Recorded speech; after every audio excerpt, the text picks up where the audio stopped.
Hello again, everybody. This is Guy Newcomb.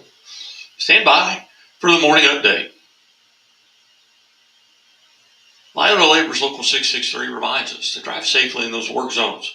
Those folks want to go home to their families as well. Also presented by the Bank of Billings. The Bank of Billings established 1889, the oldest bank in Christian County. And Doak Propane. Doak Propane, located in Bolivar, Missouri, for all your propane needs in Polk County and surrounding counties. See the folks at Doak. Dateline, August 29, 2024. This is the 241st day in the Gregorian calendar. 124 days remain in 2024. What will you do with those remaining days?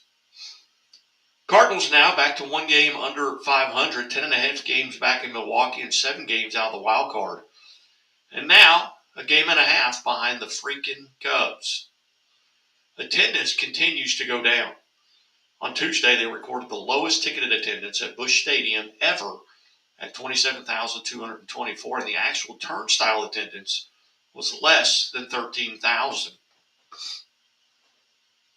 If any Cardinal fans were still under the illusion that their team's attendance woes were not noticed outside of St. Louis, those thoughts were shattered on Monday night as the Padres broadcasters on Bally Sports, Don Orsillo and Mark Grant, deemed the lack of fans at Busch Stadium almost astonished. A team that routinely draws 2.5 to 3 million fans a year with less than 13,000 in attendance. Last night, Nolan Arenado's RBI single in the bottom of the ninth, driving in Mason Wynn for the game winner, 4-3. The Cardinals, with Helsley picking up the win. He's now in 6-4. Robert Suarez gets the loss, and he falls to 8-2.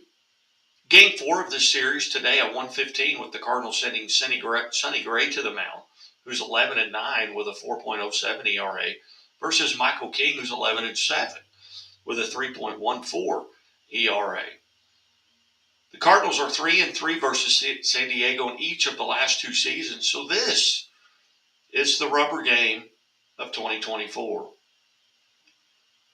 On the other side of the state, the Royals had a chance to sweep a 4-game series in Cleveland and let it slip away. 3 solo home runs in the first 2 innings put the Royals up 3-1. Michael Wacha with a rocky first inning, giving up a run and throwing 27 pitches in the first inning, but then combined from the second inning through the fourth, only threw 27 more pitches.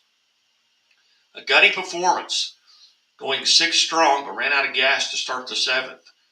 Not recording it out in the 7th. Enter Lucas Erceg, who allowed the first inherited runners to score while in a Royal uniform, and later that inning gave up his first earned run.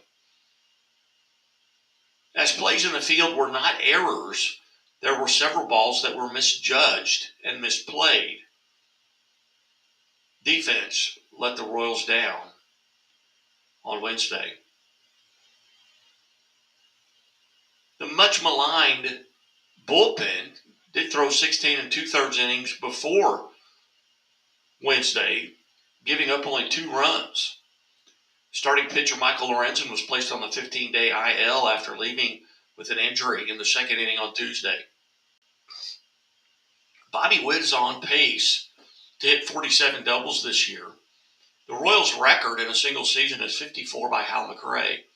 Bobby Witt also tried to hit 400 at home this season. He currently sits at 392 in the friendly confines. Salvador Perez is having a better season than the year he won the MVP of the World Series. He's had 38 go-ahead RBIs this season, which is tied with Aaron Judge for the Major League lead. The Royals begin a series with Houston tonight at 7:10 with Brady Singer 9-9, 3.38 versus Hunter Brown 11-7, 3.72. That chance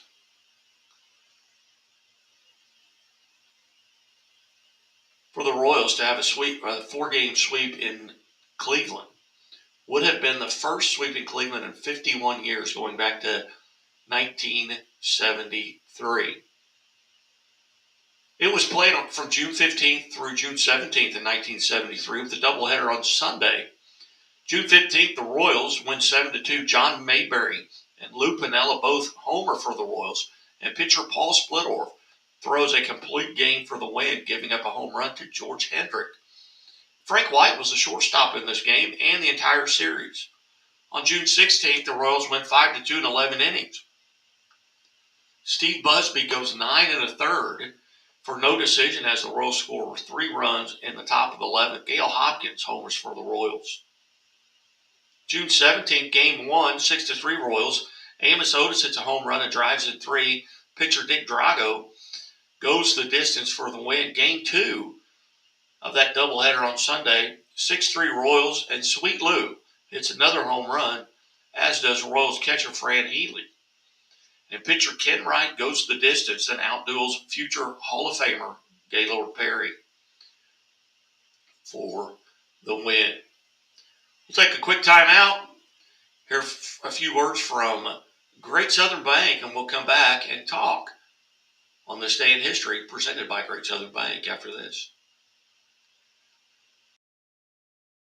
Your life greater. It starts with affordable options to meet today's needs and tomorrow's dreams. From smart options that fit your style to flexible loans for what comes next. It means convenient ways to access and manage your money whenever you need it and wherever you're headed.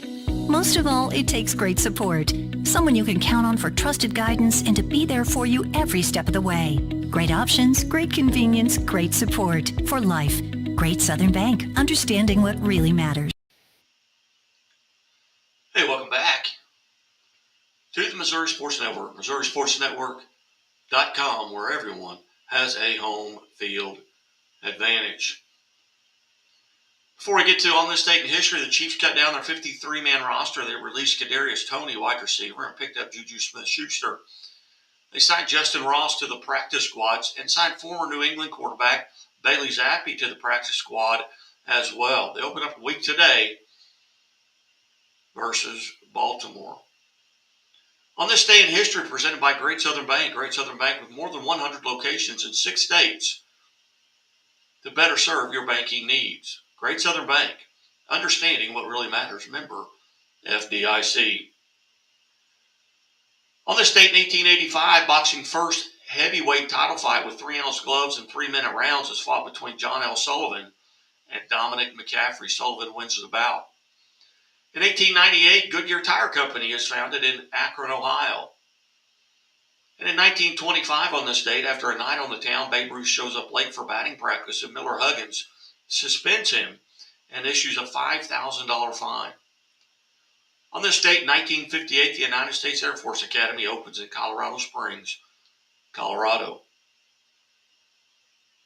And in 1965, Willie Mays sets a record for most home runs in a month with his 17th home run in August. 1969, Joe Pepitone quits the New York Yankees after being fined $500 for leaving the bench. And in 1977, close to my heart, I was listening to this game broadcast on KMOX. Lou Brock eclipses Ty Cobb's 49-year-old career stolen base record at 893 versus the Padres. And in 1982, Royals third baseman George Brett collects his 1,500th hit. And in 1985, Yankees player Don Baylor is hit by a pitch for a record 190th time. 1987, on this date, Houston Astros pitcher Nolan Ryan passes the 200 strikeout barrier for a record 11th time. And in 2005, Hurricane Katrina devastates much of the United States Gulf Coast from Louisiana to the Florida Panhandle. And on this date in 2012, the USADA claims to have stripped Lance Armstrong of his 7 Tour de France titles for blood doping. And on this date in 2022, Albert Pujols, his career home run, 694, off of a Major League record 450th different pitcher in Cincinnati. Once again, we would like to remind you to subscribe to our page on YouTube and like us on Facebook. question or comments or perhaps suggestions, you can email us at MissouriSportsNetwork@gmail.com. And as always, the Missouri State Highway Patrol reminds us to take that 3 seconds and buckle up. It's 3 seconds that could save your life. Be safe, be smart, and be here tomorrow. Have a great day.